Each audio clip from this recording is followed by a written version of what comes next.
Es un gusto estar con ustedes. Soy Paula Jiménez Correa y esto es lo que veremos en esta edición especial de Así es Asia. Más que una estrategia, un arte de supervivencia. Durante décadas, Vietnam se ha mantenido neutral ante los conflictos regionales y mundiales gracias a su diplomacia del bambú. Hoy conoceremos de qué se trata esta maestría geopolítica. China y Estados Unidos son socios estratégicos para Vietnam. ¿Cómo logra este gigante en ascenso del sudeste asiático sortear la rivalidad entre las dos potencias? Analizamos. Frente a los crecientes desafíos globales y geopolíticos, ¿podrá Vietnam continuar con su política exterior flexible y pragmática o terminará por quebrarse el bambú? Vietnam se autodenomina como una nación independiente que no elige bando, sino que busca mantener buenas relaciones con otros países sin que se vea comprometida su seguridad y estabilidad, no solo regional, sino mundial. Para Hanoi, la estrategia bandera es precisamente mantener una postura exterior flexible y equilibrada y altamente pragmática, capaz de multiplicar alianzas sin dejar de lado sus intereses nacionales. Para hablar sobre Vietnam y su histórica política exterior y en colaboración con el portal de noticias Reporte Asia, le doy la bienvenida al profesor Sergio Cesarín de la Universidad Nacional de 3 de Febrero e investigador del CONICET. Profesor Cesarín, muchas gracias por aceptar esta invitación. Empecemos por comprender las razones de fondo tras esta determinación de no elegir un bando sin importar la complejidad de los desafíos globales que se presenten. Creo que la respuesta, o parte de la respuesta a su pregunta está en la misma matriz histórica de Vietnam, ¿no?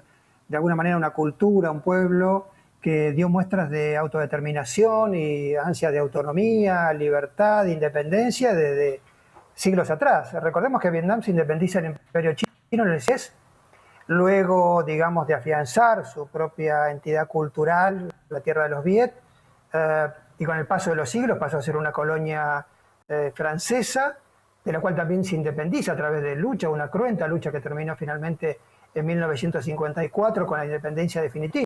Si bien esta se había de alguna manera declarado en 1945, pero en 1954 se cierra ese ciclo y posteriormente de alguna manera enfrentó a otro gran poder como los Estados Unidos, obviamente en todo ese proceso que conocemos que fue o que se denominó la Guerra de Vietnam y que finalmente culminó con la unificación del país en 1975. Entonces me parece que aquí hay elementos de la misma historia, de la misma propensión de la clase dirigente política, de la construcción de ideas políticas, que tienen que ver incluso con la homogeneidad del pueblo, de la nación vietnamita, que hacen que busque, digamos, o que encuentre en su propia historia un sentido de autonomía, de libertad, que obviamente se traduce tanto a nivel de desarrollo interno como de proyección externa e internacional. Profesor Cesarín, lo invito a usted y a nuestros televidentes a conocer en profundidad la llamada diplomacia del bambú de Vietnam en este informe de Hugo Caro Jiménez. El bambú se dobla cuando el viento sopla fuerte, pero no se quiebra gracias a la fuerza y profundidad de sus raíces. Vietnam encontró en esta metáfora su elegante forma de relacionarse con el mundo. El fallecido líder comunista Nguyen Phu Trong fue el arquitecto que doctrinó la diplomacia del bambú.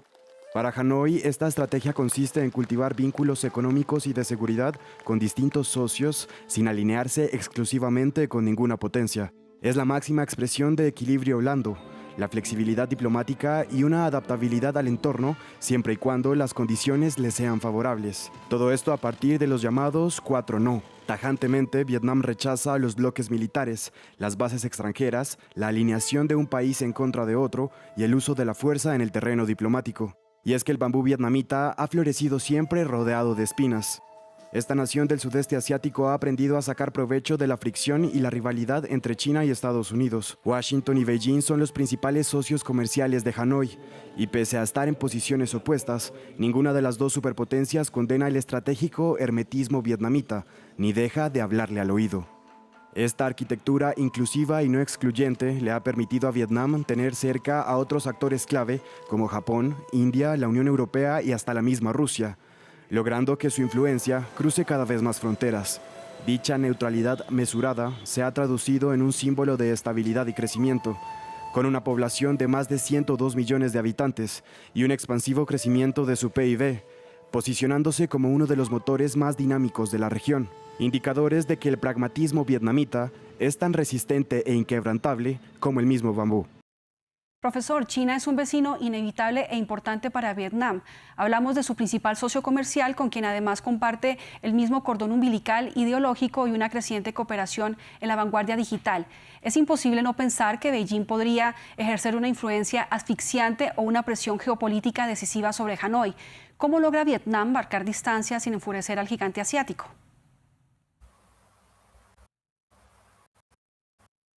No hay que olvidar, primero, la historia entre China y Vietnam es una historia de confrontaciones, de conflictos y de tensiones, incluso fronterizas, que se resolvieron por última vez hasta de manera bélica en 1979. Y China ha logrado, de alguna manera, posicionarse respecto a Vietnam, no buscando una presión geopolítica, como usted me preguntaba, de manera asfixiante, sino aplicar una estrategia de mutua conveniencia. Es cierto, China es el principal exportador, el principal socio comercial de Vietnam, y me parece que ambos comparten una visión tremendamente pragmática de los asuntos externos y fundamentalmente bilaterales. Es decir, aquí hay una mutua conveniencia por parte de China de acceder a ventajas comerciales, ventajas de inversión, ventajas de deslocalización productiva a través de sus firmas, de buscar posicionamiento de inversores en sectores de alta tecnología en los distintos parques industriales y parques tecnológicos, y por parte de Vietnam encontrar en China un mercado, un socio que le permite realmente exportar algunas materias, un socio que radica inversiones, como dije antes, en sectores de alta tecnología,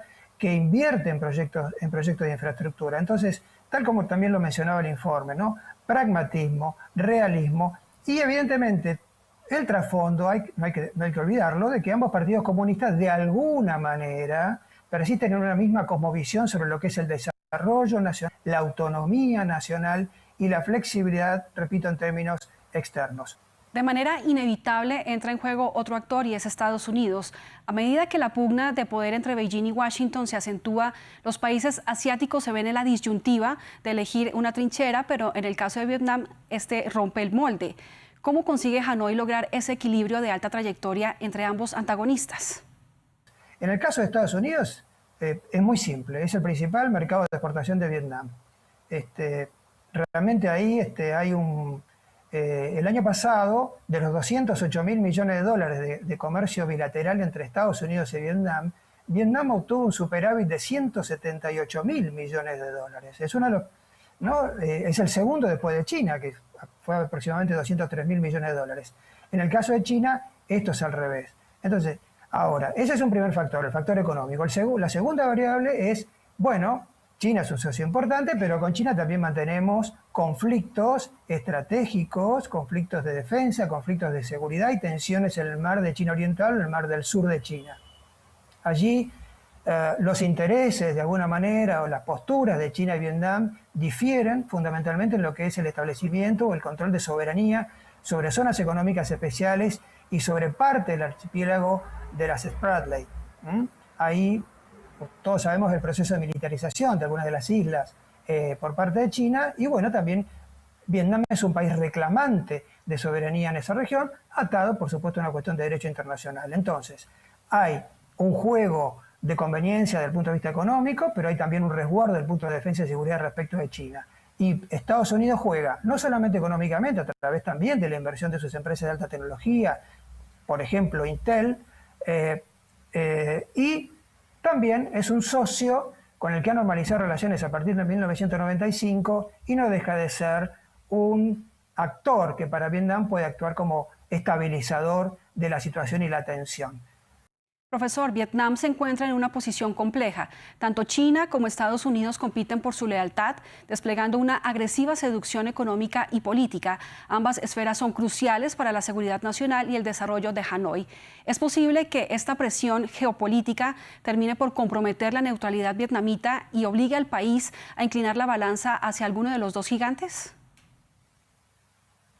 Todos los escenarios pueden ser posibles, pero me parece que en esta etapa eso no ha de ocurrir. Y me parece que es uno de los escenarios en que la dirigencia vietnamita tiene muy claro que debe trabajar, digamos, dentro de ese margen y de esa opción. Yo creo que difícilmente eso ocurra porque, repito, en el corto plazo, en tanto y en cuanto, si bien existen tensiones entre tripartita, digamos así, ¿no? entre Estados Unidos, China, dentro de Vietnam, y que el mismo sudeste de Asia sea un área de tensiones en los que Vietnam también es protagonista desde el punto de vista de cuestiones de defensa y seguridad, a través del Asian Regional Forum, a través del Foro Regional de Defensa y Seguridad, me parece que no hay que pensar en un escenario terminal de ruptura o de selección. El discurso vietnamita, la narrativa vietnamita, la posición del Partido Comunista Vietnamita, como bien lo decía el informe y lo decía el Premier, es la opción primera y prioritaria del desarrollo económico. El desarrollo económico para autolegitimar la dirigencia y la dirección central del Partido Comunista. Y en ese me parece que el calibrado esfuerzo de equilibrio y de equidistancia entre ambos países se mantendrá. Brevemente, ¿podrá Vietnam mantener en el tiempo esa política exterior flexible, esa diplomacia del bambú intacta, teniendo en cuenta los desafíos globales actuales y los que vendrán? Creo que sí, porque hasta ahora lo ha demostrado. Y hay un hecho que me parece muy importante recordar. Esta flexibilidad ha tenido un hecho, como dije antes, muy importante, y es que en 1995, luego de 20 años de terminar la guerra con su peor enemigo en el siglo XX, que fue los Estados Unidos, Vietnam abrió su economía, abrió el diálogo, abrió la cooperación con Estados Unidos. Entonces me parece que ese tipo de sentimiento, pulsión, voluntad y realismo, fuerte realismo, pragmatismo, es el que guía la dirección del Partido Comunista Vietnamita. No presumo, no observo, como dije hace unos instantes, que exista algún tipo de quiebre, ruptura o discontinuidad dentro de la orientación general de la política exterior vietnamita hacia la asociación con China, que es una asociación estratégica integral firmada en 2008, la pertenencia al sistema de integración de la ASEAN, que es un sistema de integración económica muy profunda, y la asociación, como dije, también estratégica integral con Estados Unidos, que se firmó más recientemente en 2020. He sentido consciente de las tensiones que genera la puja estratégica entre Estados Unidos y China en la subregión, en el sudeste de Asia. Vietnam es un actor que busca, es un actor intermedio, ¿no? Vamos a decir así, una potencia que busca de alguna manera mantenerse, sostener una política, como dije, de equilibrio y de equidistancia. Profesor Cesarín, muchísimas gracias por haber compartido su análisis sobre la diplomacia de Vietnam aquí en Así es Asia. Muchas gracias a ustedes por la invitación. Y para el cierre les dejo estos datos. Vietnam cuenta con una población de más de 102 millones de personas. Tanto en Hanoi, la capital, como en Ho Chi Minh, otra de las ciudades principales, las motos representan el 90% de los vehículos en las carreteras y se estima que la alfabetización supera el 95%, reflejando la importancia que se le da a la educación. Llegamos al final de esta edición especial de Así es Asia. Muchísimas gracias por acompañarme. Los invito a que visiten nuestra página web france24.com y no olviden nuestra cita semanal.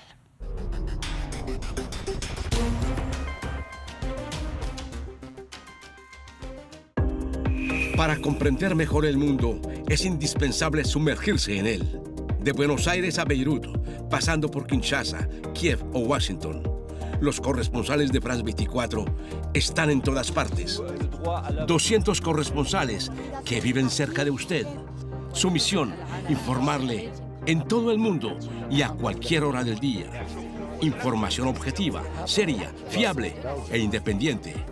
Hechos verificados. Noticias falsas desenmascaradas.